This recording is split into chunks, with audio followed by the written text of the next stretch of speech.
Ramagundam MRO Sripada Eshwar కి Godavarikhani Markandeya colony నడి ఒడ్డున పోచమ్మ మైదానం లాగా కోట్లు విలువ చేసి భూమి కబ్జాకు గురైన పట్టించుకునే నాదుడు కరువైనాడు.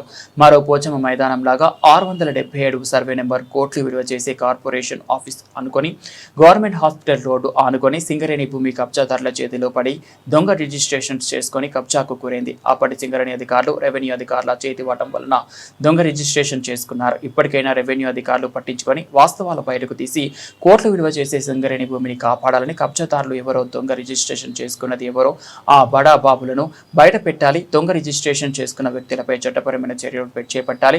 ఎంఆర్ఓ రెవెన్యూ అధికారులతో సర్వే చేయించి దర్యాప్తు చేయించి వాస్తవాలు బయట పెట్టాల్సిందిగా ఎంఆర్ఓ గారికి వినతి పత్రం ఇవ్వడం జరిగింది.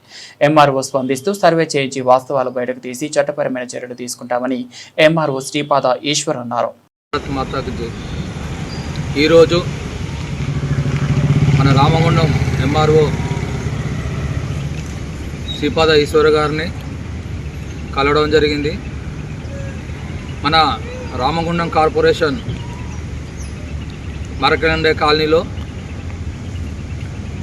677 సర్వే నెంబర్ సింగరేణి స్థలం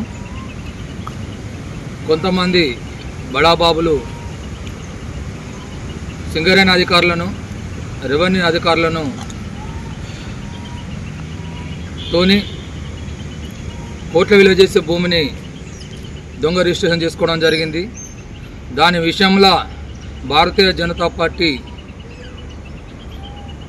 తీవ్రంగా ఖండిస్తున్నాం. ఎంఆర్ఓ గారికి 677 సర్వే నెంబర్లో దొంగ రిజిస్ట్రేషన్ చేసుకున్న ఈ బడాబాబులను పేర్లు బయటకు తీయాలి. దొంగ రిజిస్ట్రేషన్ చేసుకున్న ఆ వ్యక్తులపై చట్టపరమైన క్రిమినల్ కేసులు పెట్టాలి. ఆ ల్యాండ్ను మళ్ళీ ప్రజలకు ఉపయోగపడే విధంగా వినియోగంలో తేవాలి. మన ప్రభుత్వ భూమి సింగరేణి భూమిని కాపాడాల్సిందిగా గౌరవనీయులు ఎంఆర్ఓ గారిని కోరడం జరిగింది. ఎంఆర్ఓ గారు తక్షణమే స్పందిస్తూ 677 సర్వే నెంబర్ గల భూమిని వెంటనే సర్వే చేపిస్తాం. దోషులు ఎంతటి వారైనా వారిపై చట్టపరమైన చర్యలు తీసుకుంటామని హామీ ఇవ్వడం జరిగింది. ప్రత్యేకంగా ఎంఆర్ఓ గారికి ధన్యవాదాలు తెలియజేస్తున్నాం. జై శ్రీరామ్, భారత్ మాతాకి జై.